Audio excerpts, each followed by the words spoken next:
Hello everyone, welcome back to Eat, Sleep, Fantasy, Repeat. I'm just going to be talking about the Raiders vs Broncos game here. I did actually upload a video on this before, but unfortunately audio cuts out at about 3 minutes, and then the rest of the video is just silent, so that was annoying, and I have no idea why that happened, but I do recall my headset made a funny noise in my ear, and it must have been that. But anyway, so I'm just going to go over the more fantasy relevant players here. I don't think I need to touch on everyone, just to make this a bit more short and sweet. But if I do miss a player that you're interested in, just drop a comment and I will give you my thoughts. So, yeah, Raiders take down the Broncos. Not many people were expecting that. However, as we learned just from recent history, you can never really write off Canberra. They're just always in the fight. And yeah, impressive victory from them, 2-0. And we'll start here with Payne Haas. So 57 minutes, so he played 50 minutes in round one, or it was even 49, and now he's played 57 in a game where they were definitely contending for the whole game. And so we have to think this is probably what we're going to need to expect from him minutes-wise. I would say between 55 and 60 minutes. But then again, we could also see it push up to 65. But at the moment, I think we have to assume between 55 and 60 minutes. And he scored 85 fantasy points here, which is diabolical. If you don't own him, you're just thinking, well, what's going on here? And everything's really the same about him except offloads. He is doing many more offloads than anyone really expected, and as we can see here, seven total, 6 to hand and 1 to ground. And if we look at his history, even just in 2024, let's just see how many offloads he's averaging. So we'll get rid of that 10-minute game. Offloads, so a total of 1.7 offloads a game. Now, that does include some with 0, but, you know, on a normal day with projecting him, we'd probably be expecting 2 offloads a game, and he's currently averaging 6, or if we go here, yeah, he's averaging, 5.5, so that's an extra almost 10 points chucked on his average at the moment, which would mean he would probably be averaging about 75 points, is what I'd project. And the question is, this is the big question, is it going to be sustainable? And, 6 offloads a game, you'd have to say no. We've never seen any players do this really, except someone like Tavita Pangai Jr., but he was throwing an offload on every carry, really. And if you own him, happy days. I'd probably chuck the captaincy on him over Cleary and May at the moment, and Ponga. If you don't own him, I would say only trade him in if you think he can keep offloading like this, if you believe that's how they're going to play now, and 2, if you have a gun that's not performing and you want to get rid of them. But I definitely not Isaiah Yeo. He is an absolute hold, and I would not trade him to Haas. It would be someone like maybe Matt Burton or Mitch Barnett that I would look to move on to Haas. But the thing is here, he could be playing it like maybe 5 minutes less than projected, which would also damage his average as well, or projected average. So if he can keep offloading like this, I can kind of see it coming out at about a 73-point average, which obviously is still 8 points of value there. So it is a really tricky decision, and no matter what stats you look at, you can't really project what he's going to do in the future, because this is new. It feels like he's got a different role. But yeah, I've gone on a lot about that, and yeah, I just think don't tear up your team to get him, even though it's really tough just to see him scoring like this, but I just don't think it's sustainable. Matty Nicholson, Now he's going to be starting on the edge, I would presume, now that Hosking is injured for 3 to 6 weeks, supposedly. But I just don't think at this price it's going to be sustainable. It appears he's only going to be playing that 60 to 65 minute role with Sasangi on the bench, coming on late, covering on the edge. And if we take out his 2 tries, he probably would have scored, around high 40s, which is good. But we just don't really have any data to go off on Nicholson here. We don't really know how to project him, and it's just the time frame of Hosking. If it was a little bit longer, I think he would be a buy, but at the price and with the time frame, I would say probably avoid for now. He is going to make some quick cash, but if he does, chuck up a few high 30 scores, he's just not going to go up that much. Let's say if he averages 39, he's only going to go up about 80k, and that's just not. And then you're going to trade him in, make the 80k, and you're going to need to sell him when Hosking comes back, most likely, as it seems like his role in the team will probably be off the bench when they're at full strength. And if he was 200k cheaper, if he was even 100k cheaper, I think he'd be someone to jump on. But it's just the fact that his price is just a bit too high. So Dean Mariner wouldn't be chasing his score. We know what he is. He's like a mid-30s player. Starling, now he started the season off really well. He's getting decent minutes as well, just probably covering a bit of minutes for Tarpany. And next week, when Tarpany returns, it'll be interesting to see if he still maintains that sort of 60 to 70 minute role. He probably will. But yeah, I think he's a potential buy that you can look at. If we just look at what he's priced at right now. So 38, if you're jumping on now, you're hoping for him to average 48 points, and I think with that try, he basically would have got 48 points without that try. So it's a little bit borderline, but you could definitely do worse. So if you do need a hooker, you could consider Starling, but I wouldn't call it a slam dunk buy. I would call Corey Horsburgh a slam dunk buy though. He would be priced, let's have a look, at 44. Maybe not a slam dunk, but if you think he can be a keeper, which I definitely think he can, you'd really want him to be averaging that low 50s at a minimum. And 52 minutes, it's a little bit less than what we'd be wanting, but I definitely think you can still jump on. His price hasn't gone up that much, and it definitely feels like he's going to be a key part of this Raiders team this season. And he also doesn't have a bye for a long time, so he'd be one you can just play every week up until Origin and then reassess because he may get picked for Origin. Yeah, impressive numbers there with a try assist. Seb Chris, wouldn't be chasing that. Lots of attacking stats. Tomoko, he's definitely almost a gun centre, but I just don't think at that price it's worth jumping on.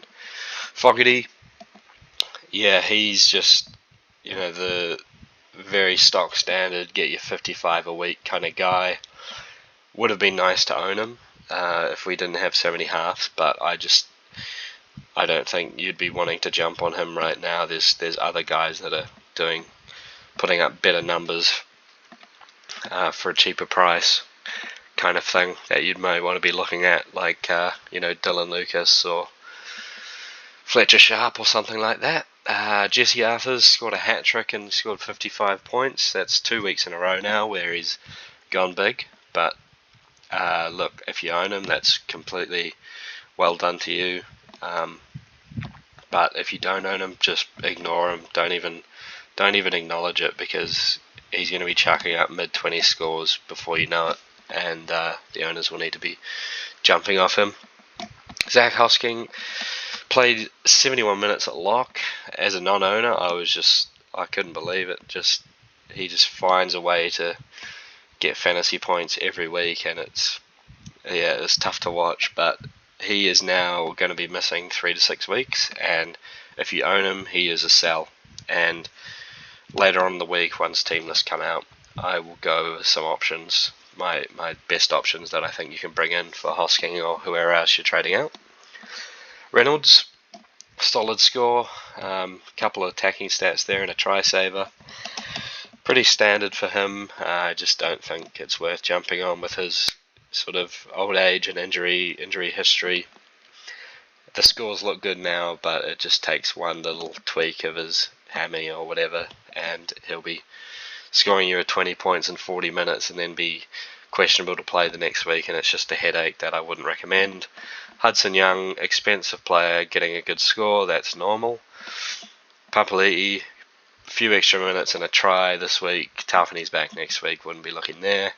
Jordan Ricky started the season off pretty well, but we have quite a few seasons of data of him playing 80 minutes on the edge for about a 44 point average, so wouldn't be chasing that. Corey Pakes made an improvement on last week, 43 points in 54 minutes straight at hooker, and then Walters replaced him.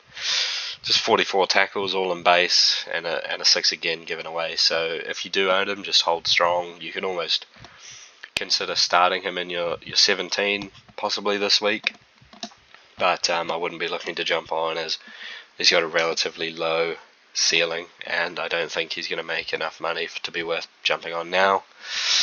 Tamale, he had a slow start in this game, but he brought it back with a try and a try-saving turnover tackle 9-pointer, so that was very nice to see. I started him in my team, so I was willing him to score points, and it worked out in the second half, thankfully. But I think going forward, you can afford to start him in your starting centres, if wing fullback if you have to, but preferably at centre. I mean, I would definitely start him over Iongi at the moment, and I would be very, very surprised if he doesn't get named in the team list and Hopewade gets named over him, because Tamale looks really good at the moment, and I just can't see him being dropped for Hopewade. So yep, and if you don't own him, I don't know what you're doing, but yeah, I probably still would jump on. I think he can definitely be, let's see what he's priced at now. I think he can definitely average in the mid-30s at worst. So he's priced, you're just going to, if you're buying him now, you're hoping for a 37 average, and his reserve grade stats, I believe he averages over 40 points, so he's a tackle breaker. He's going to get, in a pretty good team right now, he's going to get try scoring opportunities. I would still be able to be happy with jumping on him. Carrigan, lower points and bigger minutes this week. He's just someone to ignore for now, let his price fall, and if Haas goes down, get Carrigan straight into your team. Cobbo, standard winger stuff, try with a 37. Jensen, coming off the bench, he's just going to be way too expensive to look at. Same as Smithies, while he's starting off the bench, he's not going to get the minutes. Hetherington, if you did check a punt on him, it just doesn't look like he's going to get that big minute role. 48 minutes, he's probably going to get between 40 and 50 a week, and his PPM just not good enough to be worth owning here, so I'd be looking to jump off to a guy that's making money this week, as he's just not a very relevant player, especially with Haas and Carrigan soaking up all those minutes. Same goes for Willison. He's just priced out of any value there. Mariota, he's going to be that the fourth prop there for Canberra, and he's just not going to be worth looking at the moment. Ben Hunt, just a 21 points here. If you do own him, I'd be urgently selling. He just doesn't have the base stats that he did at the Dragons, even though the Broncos are going to get some decent attacking stats, you'd assume. Reynolds is the one doing all the kick meters, goal kicking, half of the playmaking, so I just don't think Ben Hunt's going to be worth that price. Shibasaki came crashing back down to earth here with a 17-pointer, no attacking stats, and you see this is kind of what happens when a centre doesn't get any attacking stats and doesn't have the strongest base. I mean, 130 run meters is pretty decent, but not too many tackles there. With Shibasaki going forward, I'd probably start Toya over him, just because Toya just looks like a really strong centre and getting a lot of decent ball, and also the reserve grade stats back it up. But it's a pretty close call. I think maybe you could go on matchup based decisions, and who have the Broncos got and who have the Roosters got? So the Roosters got the Warriors, and the Broncos have the Cowboys. Oh, actually, the Cowboys are pretty atrocious right now, so I actually wouldn't mind starting Sheba this week over Toya, but you could probably start both of them, to be honest, because the Warriors' edge defense isn't always the best. But if you don't own him, I wouldn't be looking to jump on now. It's too late, and if you do own him, hold strong. His break even's still pretty low. He just needs, a couple attacking stats, and his price will keep moving there, so don't panic. Piakura is dropping a lot of cash, already down 92k, and what would be nice is he plays a couple more games off the bench and then sort of plays well and then gets the starting spot over Gazuski, and then hesitantly we'd probably all have to buy him into our teams at 250k because surely he can average 30 on starting on an edge, but just ignore him for now. Sasangi, ignore off the bench. K Weeks, man, he has some shocking scores at fullback. He just doesn't really do much, fantasy wise. So if you do own him, urgent sell. Billy Walters off the bench, nothing notable. Gazuski, so he's come crashing down to earth along with Shibasaki here, 12 points in 48 minutes. This is why this website says, have you considered therapy, when you click on his name, because this is what's going to happen. The swing of 44 or 43 points with a try in round 1, 80 minutes, everything was looking nice, and just like that, he's going to be a 50-minute edge player going forward, and you just cannot afford to start him in your team because this could happen again. He could play 80 minutes again, but just the fear of this happening again, it's just not worth it. And I certainly wouldn't buy him, as some people were looking to do last week, but I think you can give him maybe one more week. But also, if you do need to sell, if you want to get on a Stafford Toa, I'd be moving him on pronto, to be fair. And then we've got Owen Paddy, just playing 15 minutes off the bench. It'd be nice to see him get a few more soon, but Starling's playing really well, so I think he's just sort of keeping him to that 15 to 20 minute role. Ethan Strange, just 10 points in 80 minutes. Did something like this at the start of last year. I think he got a 12 pointer when we all owned him, so we know he's got this in his game, and when Fogarty's taking all the base stats from halves, this is definitely something that can happen. Hopewade, 9 points in 80 minutes. He'll be dropped next week, so wouldn't be looking there. And then finally, Reece Walsh. He's updated to -1, so it's not as bad as a -2, but oh man, if you're a Reece Walsh owner, that would have been brutal to watch. I don't know if you would have lasted till the end of the game there. I would have been turning it off at half time probably, but wow, 8.9% of owners. There's definitely going to be some of you watching that do own him, and all I can say, 86 break even. It's tough because the Broncos don't have a bye for a while.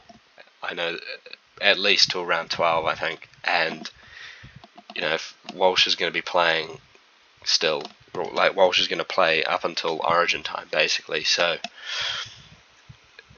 he has this game in him. He just has a game where everything goes wrong, and the Broncos also lost, but they're playing the Cowboys next, and the Cowboys have been thrashed twice, and Walsh could easily score 70 points in this game. So I think you do have to hold here. The only reason I'd sell is if you were upgrading him to a surefire keeper, and there's only a few of those I'll be buying, and that would be Payne Haas, Kalen Ponga, and that's probably about it. But we'll see what team lists bring. If there's any screaming buys, then get I would say get Walsh out of your team. But the thing is, he could easily, if he scores like even let's say like a 60, right? He's only going to lose another 30k if he scores like a 50. He's probably only going to lose, I would say, another 30 to 50k, and you've already copped the 66k loss. It's really hard to see him having another terrible score like that. Like, he's a young guy, he can shrug it off. He's one of the best players fantasy wise in the game.